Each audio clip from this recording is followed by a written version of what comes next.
Hey there, I'm Elizabeth. I'm 45, a single mom, and a high school teacher. Life's been a roller coaster, but I've always managed to keep things together. My daughter Hazel is 22 now, studying business in college. I swear, it feels like just yesterday she was learning to ride a bike. Mom, I need new textbooks. They're so expensive this semester, Hazel said, giving me that look she knows I can't resist. I sighed, checking my bank balance on my phone. Honey, I'll figure it out. Maybe we can find some used ones. But Mom, everyone else has the new editions. I'll be so behind. Lately, this kind of conversation has been a weekly thing. Don't get me wrong, I'd do anything for her, but it's getting harder to keep up with her demands. The other day, my best friend Lisa came over for coffee. Elizabeth, have you seen Hazel's new Instagram posts? Girls living large, she said, showing me her phone. I nearly choked on my coffee. Hazel was decked out in designer clothes, partying at a fancy club. My stomach dropped. Where's she getting the money for all this? Lisa asked. I shook my head. I don't know. Maybe her new boyfriend. Speaking of the boyfriend, John, met him once and got bad vibes immediately. Hazel used to tell me everything, but now it's like pulling teeth just to get her to say hello. At work, my colleague Mike noticed my distraction. Elizabeth, you okay? I forced a smile. Just parent stuff. Mike's a good guy, always there with a dad joke or a shoulder to lean on. Sometimes I wonder if there could be something more, but with everything going on with Hazel, dating is the last thing on my mind. Then, just when I thought things couldn't get more complicated, my phone rang. Unknown number. Hello, Mrs. Thompson. This is Karen from Midwest Bank. We're calling about the missed payments on your loan. My heart stopped. I'm sorry, what loan? The personal loan for $50,000 you took out 3 months ago. You've missed the last 2 payments. I felt like I was going to pass out. There must be some mistake. I never took out a loan. Ma'am, we have the documents here with your signature. If you can't make the payments, we'll have to discuss default options. The room started spinning. A loan I never took, my signature. There was only one person I could think of. I hung up, my hands shaking. How could this be happening? I've always tried to do right by Hazel, to give her everything she needed. And now, this. The next morning, I marched into the bank, demanding answers. The teller handed me copies of the loan documents, and my heart sank. There it was, my signature. Perfect, down to every detail. But I had never signed it. Ma'am, are you all right? The teller asked, noticing my pale face. No, I'm not. This isn't my signature. I left the bank in a daze, clutching those damning papers. Back home, I waited for Hazel, my mind racing. When she finally walked in, I couldn't hold back. Hazel, did you forge my signature for a loan? She froze, eyes wide. What? Mom, that's crazy. Why would you even think that? Don't lie to me. The bank called. They have documents with my signature, but I never signed anything. Hazel's face crumpled, and she burst into tears. Mom, I'm so sorry. I didn't mean for it to get this bad. My world shattered. How could you do this? Do you realize what you've done? Through sobs, Hazel confessed. The partying, the shopping sprees, even gambling. It was like I didn't know my own daughter anymore. I'll fix it, Mom, I promise. Just don't tell anyone, please. I was torn. This was my baby girl, but what she'd done was criminal. Hazel, this isn't something you can just fix. We're talking about fraud. She grabbed my hands, pleading. Mom, please, I'll get a job. I'll pay it back. Don't ruin my life over one mistake.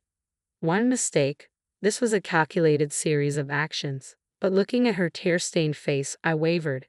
I need time to think, I said, walking away. I called Lisa, my voice shaking. Can you come over? It's bad. Lisa arrived in record time, and I spilled everything. Elizabeth, honey, you have to report this.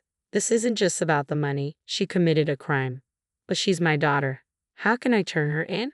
And what happens when they come after you for the money? You could lose everything. She was right, but the thought of Hazel in handcuffs made me sick.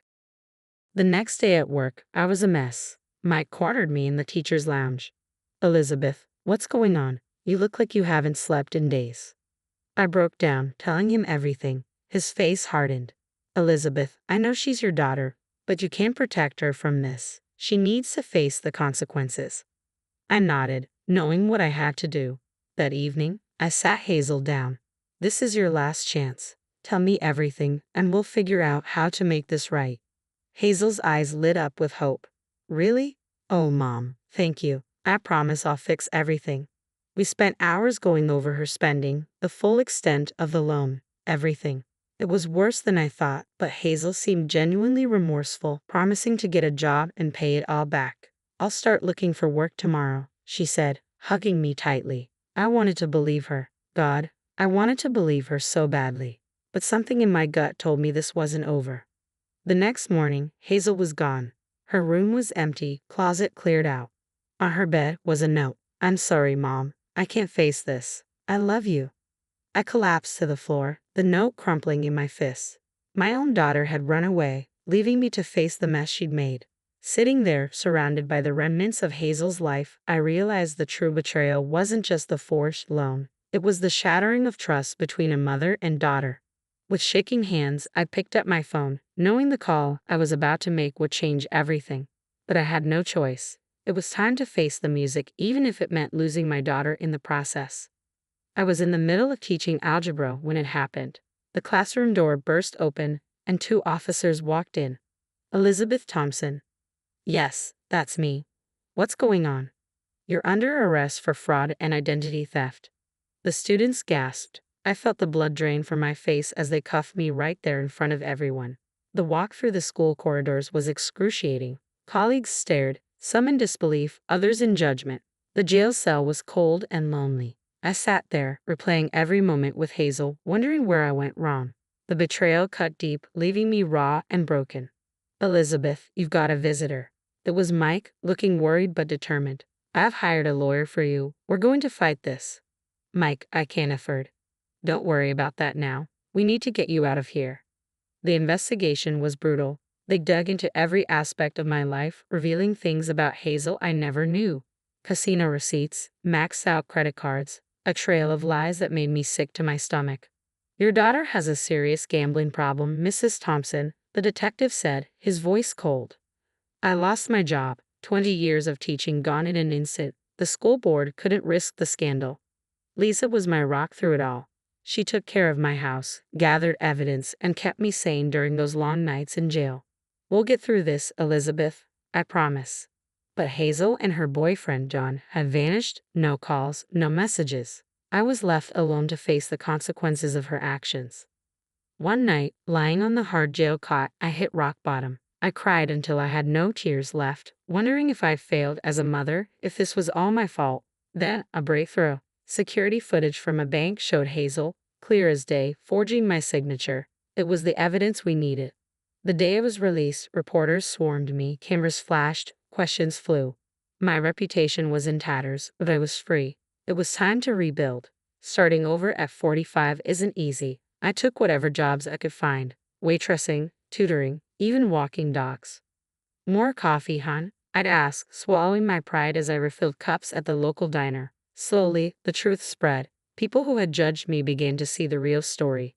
Old colleagues reached out, offering support and apologies. We were wrong about you, Elizabeth. We're sorry. Then came the news that changed everything. Hazel and John were caught at the Canadian border with fake passports. The prosecutor called, asking if I wanted to press charges. It was the hardest decision of my life. I'm sorry, but I can't protect her anymore. She needs to face the consequences. The trial was a media circus. Hazel pleaded not guilty, but the evidence was overwhelming. Then, in a shocking twist, John turned on her. He claimed it was all Hazel's idea, saying she believed her mom would never turn her in.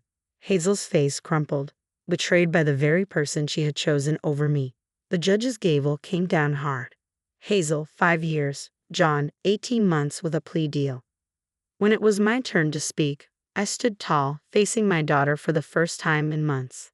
Hazel, I love you. I always will. But love doesn't mean enabling destruction. You broke my heart, shattered my trust, and nearly ruined my life. I hope you find help and peace, but I can't be part of that journey. Goodbye, Hazel. I walked out of the courtroom, feeling a weight lift off my shoulders. 1 year later, life looks different. I started a support group for parents like me, turning pain into purpose. After a lengthy review, the school board reinstated me with a public apology. Lisa and I meet for coffee every week, our bond stronger than ever. And Mike? Let's just say second chances aren't just for careers. Ready for dinner? Mike asks, taking my hand. Almost, just got some news. Hazel's appeal was denied. I feel a twinge of sadness but mostly relief. As we walk out, I realize I'm finally at peace. I've learned to prioritize my own well-being and surround myself with genuine love and support.